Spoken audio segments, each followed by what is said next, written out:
Good afternoon.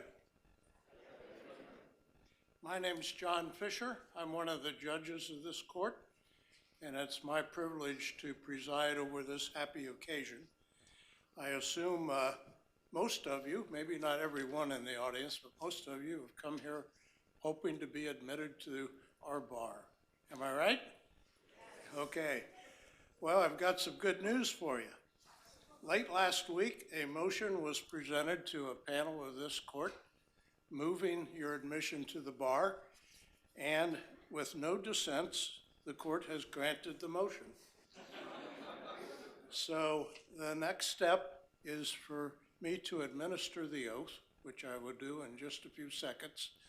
Let me say this, I do this, I will come to a portion where I will say certain chunks of the oath and ask you to repeat. I will ask you to repeat, I swear. If you have a problem with that and would prefer to say I affirm, you're welcome to do that. So let me ask you to stand and raise your right hand. I, and state your name, do solemnly swear that as a member of the bar of this court, I will demean myself uprightly and according to law, and that I will support the Constitution of the United States of America. Congratulations. Be seated, please.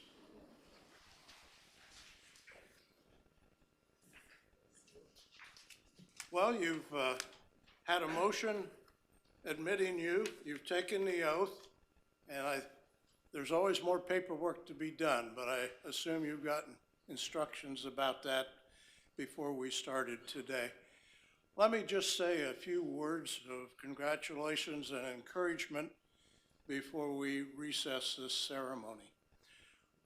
I hope you've had a chance to look around this courthouse a bit as you came into it. We're very proud of what we call the historic courthouse, and we call it the historic courthouse for good reason. This building, the cornerstone of this building was laid in 1820. And contrary to popular belief, I was not there when that happened. The building has had a storied history. For most of the intervening nearly 2 centuries, it's been a courthouse. But it's also been used as City Hall for the District of Columbia and for a lot of other functions. About 9 years ago, we moved into this building after a lot of renovation. If you're interested in seeing how the building has evolved in that nearly 2-century period, there's a very interesting display down at the end of the concourse outside of the courtroom that shows all the excavation and renovation that went on in order to make it possible for you to be sitting here today. A very interesting display. There's also another very interesting display that I urge you to look at about some of the historic events that took place in and around this courthouse and some of the famous people who worked here. And if you don't have time to look at those or study them as long as you'd like today, these are also found on our website. Frederick Douglass had an office in this building. It doesn't resonate with a lot of people, but at one time, Frederick Douglass was the United States Marshal for the District of Columbia, and he had an office in this building. Teddy Roosevelt, before he became president, was not a Secret Service, it was a Civil Service Commissioner for the United States. He had an office in this courthouse. There's a rumor that I haven't really verified yet, but I hope to do so one day. There's a rumor that his office was in the same location where my chambers now are. I hope it's true. because it's such a good story, but I tell you, I have not felt his presence looking over my shoulder while I've been there. And that's probably a very good thing, because from what I know about Teddy Roosevelt and his rambunctious personality, he would have made a terrible appellate court judge. If you're interested in the more salacious side of history, you'll see a display back there about a lover's triangle. And back before the Civil War, Philip Barton Key was the United States Attorney for the District of Columbia. He, by the way, was the son of Francis Scott Key, who wrote the words to the Star-Spangled Banner. Well, Philip Barton Key had a roving eye, and he was carrying on an affair with the wife of a congressman named Daniel Sickles. Congressman Sickles found out about this, took offense, and shot Philip Barton Key dead in Lafayette Park. Was he sent to prison? No, he wasn't. His was one of the first successful uses of the defense of temporary insanity. So he was found not guilty of the charges. Later on, Congressman Sickles was a general in the Civil War, and he lost his leg at the Battle of Gettysburg. I don't know where it is now, but I know where it was several years ago. When Walter Reed Hospital was still in the District of Columbia, they had a medical museum, and they had Daniel Sickles' leg on display up there. It is said that he, on occasion after the war, would go and visit his leg. But enough about the history of this building and what happened here. Let me say just a few words of encouragement as you begin your careers as members of our bar. First, this is a very distinguished bar. We're very proud of it. We have more than 100,000 members. They're scattered all over the world, but we have every hope that you folks will help make this an even more distinguished bar. And you can do that not only by the manner in which you conduct yourselves as practitioners, but also by participating in the bar. There are all sorts of things you can do to join committees, to participate in bar activities, and to serve the interests of this community. So I hope you'll become informed about those things and pitch in and help. One of the things I'd like to urge you to note is that although the District of Columbia does not have mandatory continuing legal education requirements, we have maybe the best CLE program in the whole country. We've got just a wide variety of courses that you can take, and it's important that you do that when you can, because one of the most important things for you as new lawyers is to resolve to do a good job. Don't simply relax and say, law school is over. The bar exam is over. Now I can stop studying. Unfortunately, you can't. You need to keep your skills sharp. You're almost always going to have to be acquiring new skills. And one of the ways you can do that is by paying attention to the roster of CLE courses that the bar offers. And do this because one of the first things you need to do as a lawyer is to resolve to do a good job. Another thing you need to do is to resolve to play nicely with others. Now, I don't think you're in kindergarten, but it's a serious point. If you go tomorrow to the mandatory course or whenever you go, you'll get a copy of what we call the voluntary standards for civility in the legal profession.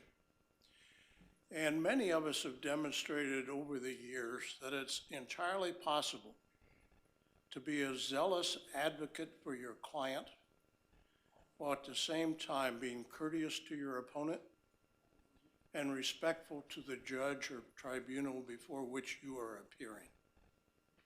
I say that because these days the practice of law has become downright nasty in too many occasions. It doesn't have to be that way, and it shouldn't be that way. And I hope you'll study these standards of civility and put them to work in your practice of law. I also hope that you will keep in mind the importance of doing some good. Now, I distinguish here between doing well and doing good. I certainly hope you do well as a lawyer in the sense that you'll be able to make a comfortable living for yourself and your family. You've worked hard and you're entitled to the rewards of your hard work. But please keep in mind that doing well is not necessarily the same thing as doing good. And it's your obligation as a member of the bar to do some good. One of the ways you can do that is by participating in our proud tradition of providing pro bono legal services for those people who cannot afford a lawyer of their own. You would be just amazed and more than a little depressed to find out how many people in this community face important legal problems and have to try to get through those without the help of a lawyer. That happens every day in this campus. In the Superior Court, our trial court, people even appear here at the podium in the highest court of the District of Columbia arguing their own cases because they can't afford a lawyer. They'd almost always come out better if they had a lawyer to represent them. And the need is not simply confined to litigation. Now's tax time. A lot of people need help preparing and filing their taxes. Maybe they're trying to start a little business and they need help incorporating a business. Maybe they need help hanging on to government benefits or applying for them. Maybe they have immigration issues. There are just a whole host of needs that people have throughout life that you can help with, and so I urge you to do that. So do a good job, play nicely with others, and resolve to do some good. That all sounds kind of preachy, so let me say one more thing. Have some fun. I've been around long enough to recognize that there are a lot of very unhappy lawyers in this country. A lot of unhappy lawyers in this city. I hope there are not a lot of unhappy lawyers sitting in this courtroom. Try to avoid that if you can. It's easy to say and it's hard to achieve. Just a couple of thoughts for you to consider. The road to happiness probably does not depend upon you making $1 million a year. And probably maybe more pertinent to many of you younger lawyers, the road to your happiness probably doesn't depend on you working night and day so that the supervising partner can make $5 million a year. Money should not be the only goal of your practice. And also, it seems that these days we expect lawyers to work 24/7. And with all the electronic devices we have, you're never really off duty. If you escape to go home to have dinner with your spouse and children, you're likely to get an email from a partner or an associate saying, you got to have this done by the morning. Well, you have to learn to deal with those and try to save some time in your life for your family and friends. It's important to do that. And also make sure that you save some time just for goofing off. develop some hobbies. Go to a baseball game, listen to some music, enjoy the city, which is really a very fabulous place. Have some fun, or you're doing a good job as a lawyer. Well, I'm tired of preaching. I'm not going to pass the collection plate, but I am going to say once again, congratulations and welcome to the District of Columbia Bar. We will now stand in recess.